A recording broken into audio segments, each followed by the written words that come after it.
So if you remember the last time I wore this shirt, it was when I was doing a review for Dinesh Dsouza's Death of a Nation. Well, I'm back again wearing the shirt. This time I'm reviewing Trump Card, this latest film. It came out today, checked it out, and man, this film is amazing. I'm gonna go over it. I'm gonna give my conservative take on this review, and we're gonna start right now. Never be a socialist country.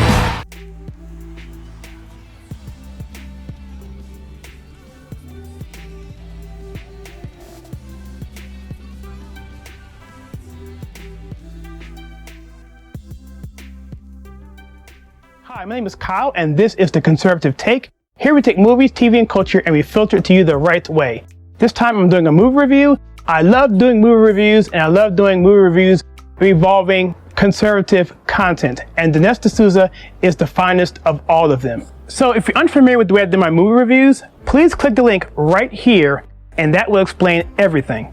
As always, there will be a spoiler section, which will be called The Conservative Take, and we will note that. So if you don't want to know anything about the movie, skip over that and go right to the end. So with that being said, let's get started. So this movie takes place essentially right after Dinesh Dsouza got pardoned from President Trump, a complete and full pardon. He goes over that story and does a reenactment there. It's very heartwarming. I was happy when I saw it the first time. He goes into that. He talks about why the film is so important and why capitalism is actually the one that's under attack. And that's what the focus of this film is. It's about capitalism versus socialism or communism. And he does a very good job, as usual, framing the arguments in a way, multi-tier, on down a list of arguments that make it very difficult for leftists to come at him. He shows really good footage of situations that are right off the headlines of today. Talks about COVID, the whole thing about that, talks about Antifa, and all of these entities that are coming after Trump and America, because ultimately Trump is the one who's in the way of what they're trying to accomplish, and how capitalism was embraced by Lincoln, and how that is something embodies entrepreneurship, and entrepreneurship is the risk-taking endeavor that drives capitalism above any other economic system ever created. So for the story or depth of this film, I'm going to give it a 7. Because really, to me, a lot of it is something I already knew. Now, for other people, it may be a lot higher score because you're going to be like, wow, I cannot believe that this is something that is actually going on or that's under the surface that I didn't even take notice on. Well, unfortunately, I knew a lot of this stuff, but in the way that Dinesh Dsouza put it in was a really good way, as usual. And he adds a title card for every single topic, so it's easy for you to follow along. And that I thought was very, very good.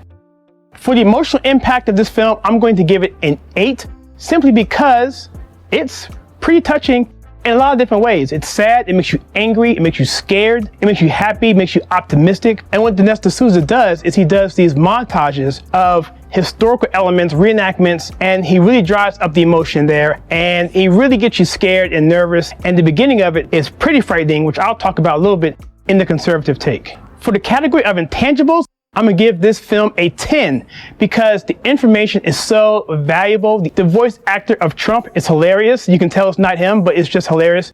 He has animation in here to go back to tell the storyline of President Trump and his dad and how he got started and the risk taking he did, and just the different things he's done that's really, really poignant and really, really exciting and really, really scary. Again, I mentioned that again. But he does it in a way that's tactful. It's not gimmicky, it's just there, but it proves a point and keeps you engaged along. And the people that Dinesh decides to interview in this film is very compelling, and you will really, really find their input in this film and their topic of expertise very, very interesting. And I think you will definitely want to know more about what they have to say outside of the film. So for the category of watchability, I'm going to give this film a 10 because it's so easy to go back to and reference. I'm actually going to go back and index each chapter. That way it'll be easier for me to go back and reference for future videos or to convince friends and family why I feel capitalism is the best way to go for government, and also why Trump is actually the best person to help move that ball forward in the era of socialism and communism creeping into our society. From an overall rating of this film, I'm going to give it an 8. I think Death of a Nation a little bit better, but this film is very, very important. I think everybody should see it, especially in light of what's going on with the health of the president. At the recording of this video, President Trump left Walter to read and is now greeting people outside of the hospital. So we'll see what happens going forward. But regardless, this movie, Trump Card, is absolutely amazing. You have to see it. You have to share it with your friends because capitalism is under attack. And one key thing that Dinesh Dsouza does in this particular movie is point out that fact. And it makes it very difficult to watch early on. But again, at the end, it's uplifting because there is a sense of hope that President Trump can right this ship and his followers can help right this ship and give this country over to the next generation in a way that my generation got it and give it over to them in an even better standing.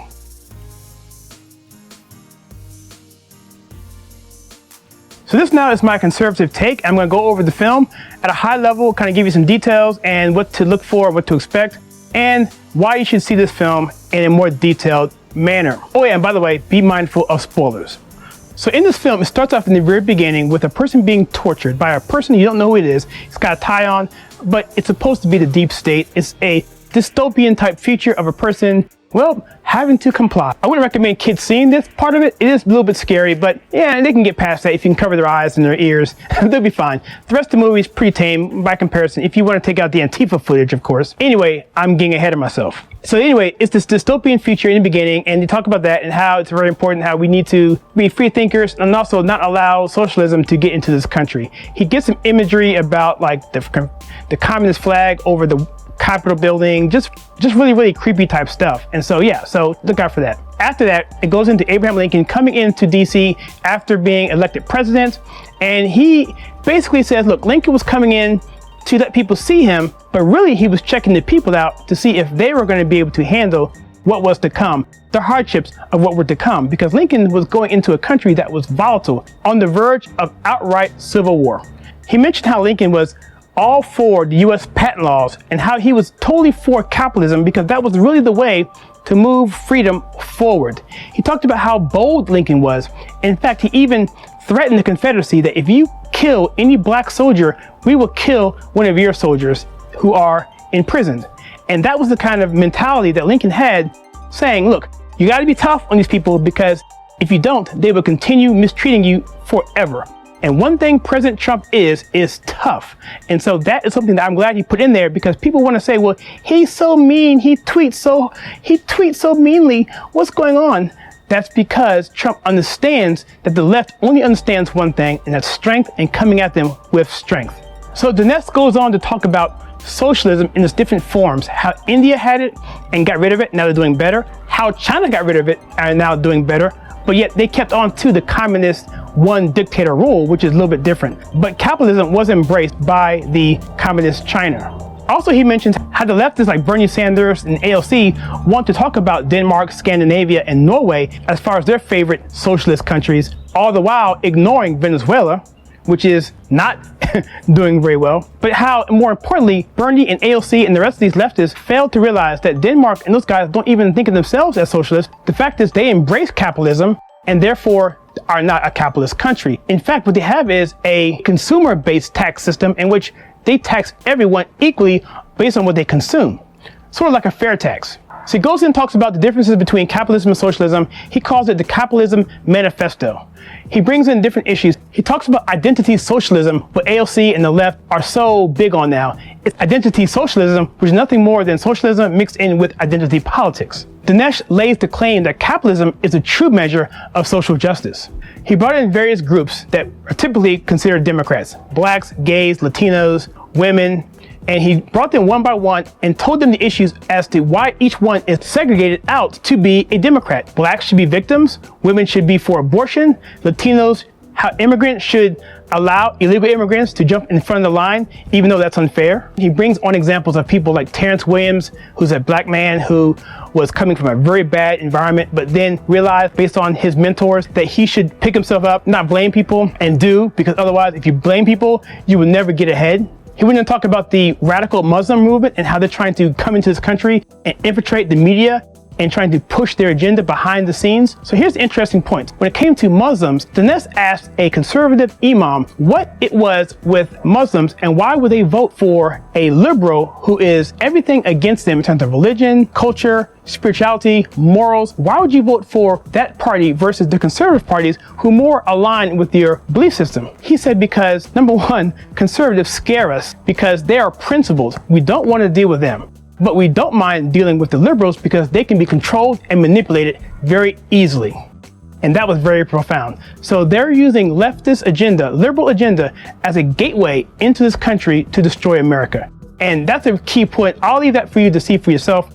This movie is very powerful and it gets really deep and it gets really scary. And there's a lot of shocking things in here, but I don't want to spoil everything. So this is just a taste of what this movie has to offer. He goes into Big Brother, he goes into corruption, he goes into scandals. He goes into all kinds of stuff, the media, all of this, because if I say the whole thing here, there's no reason for you to see it. So that's my conservative take of this film. And for that, I give it a score of go. Even though it's scary in some parts, I'm going to say even show your kids. Just be mindful of the very beginning, and there's a part toward the end, which is kind of scary. So just either pause it, fast forward it, or let them leave the room. But outside of that, this should be pretty good. Of course, minus some of the Antifa footage, which is pretty brutal, which isn't nothing worse they've seen on CNN or anything else, Fox News or whatever. So again, just be mindful of that, but by all means, go see this film.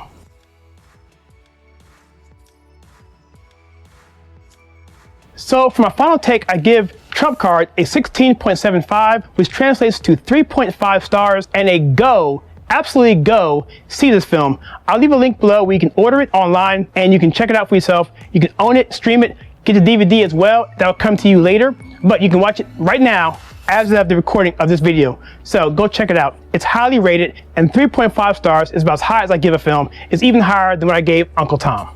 So with that, the question is, do you plan on downloading and watching Trump Card? Do you plan on seeing it? What do you think about my review? Did I spoil anything for you? Do you want to see it? Do you want to share it with your friends? Do you think the next generation is going to struggle with socialism and have to fight that battle because we didn't successfully defeat it now? Let me know in the comments below. I'd be curious to know what you think. And if you like what we do with this channel, we take culture, TV, and movies and filter to you the right way, then please click like and subscribe and that bell icon so you won't miss any future content. And please join us below by clicking that join button so you can tag along and support us in that way as well. We greatly appreciate it. And please check out some content that we have right here.